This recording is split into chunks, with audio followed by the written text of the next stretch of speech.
देखिए, इजराइल ने गाजा में भी हमले और ज्यादा तेज कर दिए हैं। इजराइल गाजा में हर उस ठिकाने को अपना निशाना बना रहा है जहां हमास का कमांडर याह्या सिनवार छिपा हो सकता है। हालांकि ये कोई नहीं जानता कि सिनवार कहां मौजूद है, वो किस हाल में है, वो जिंदा भी है या फिर मर चुका है। लेकिन इजराइल के लिए अब सिनवार बहुत बड़ी पहेली बन चुका है यकीनन।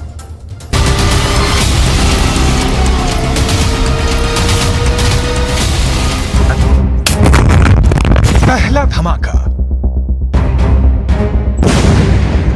दूसरा धमाका, तीसरा धमाका, चौथा धमाका, पांचवा धमाका। इतने धमाकों के बाद भी क्या हमास का कमांडर और गाजा का बिन लादेन कहा जाने वाला याह्या सिनवार जिंदा है, या फिर इन धमाकों में इजराइल का कट्टर दुश्मन हमेशा के लिए जिंदा दफन हो गया है?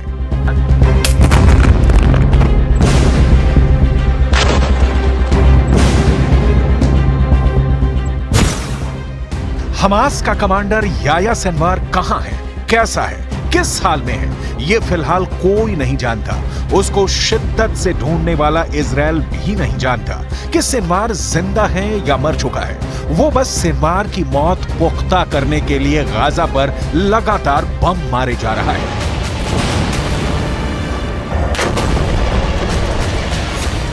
पूरी दुनिया जानती है कि सिनवार इस वक्त गाजा में ही है। अगर वो जिंदा है तो वो कहीं छुपा हुआ है। क्या वो बमबारी में तबाह हो चुकी किसी इमारत के खंडहर में छुपा है या किसी सुरंग में ठिकाना बनाया हुआ है? यही वजह है कि इजराइल हर दिन हमास के सुरंगों को निशाना बना रहा है। गाजा में चुन चुन कर हमास की सुरंग को बर्बाद कर रहा है। हर उस ठिकाने को निस्तो नाबूद कर रहा है जहां हमास का पूरा कैडर हो सकता है या फिर उसके लीडरों के छिपे होने का शक है।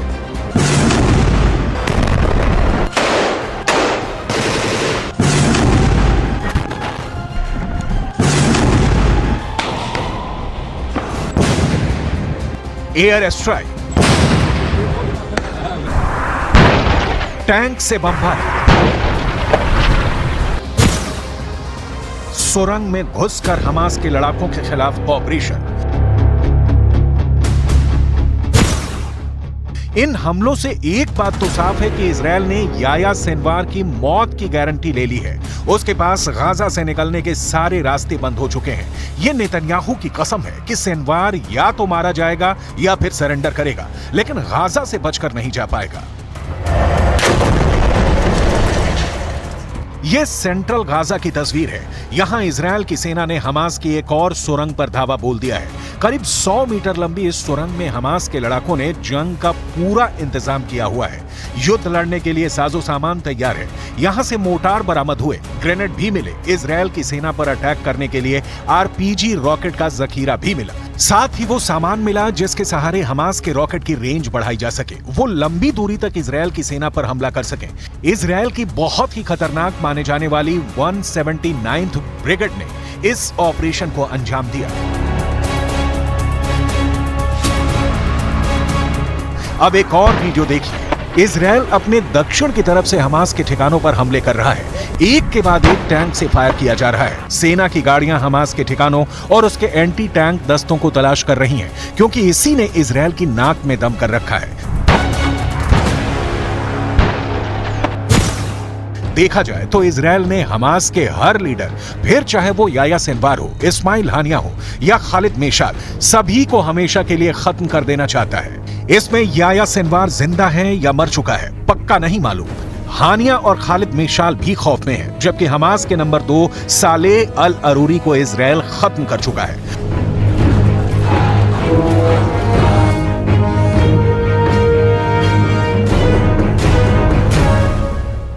वैसे युद्ध के 3 महीने बाद भी इजराइल को वो कामयाबी नहीं मिली है जिसकी उसे उम्मीद थी। यही इजराइल की सबसे बड़ी मुश्किल भी है, क्योंकि जितना ज्यादा वक्त हमास के थिंक टैंक को मारने या पकड़ने में लगेगा, युद्ध उतना ज्यादा खिंचता चला जाएगा।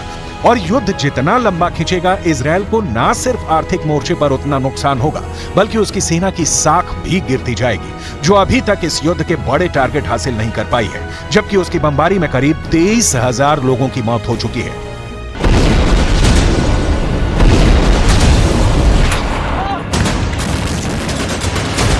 3 חודשים החמאס ביצע בנו טבח נורא.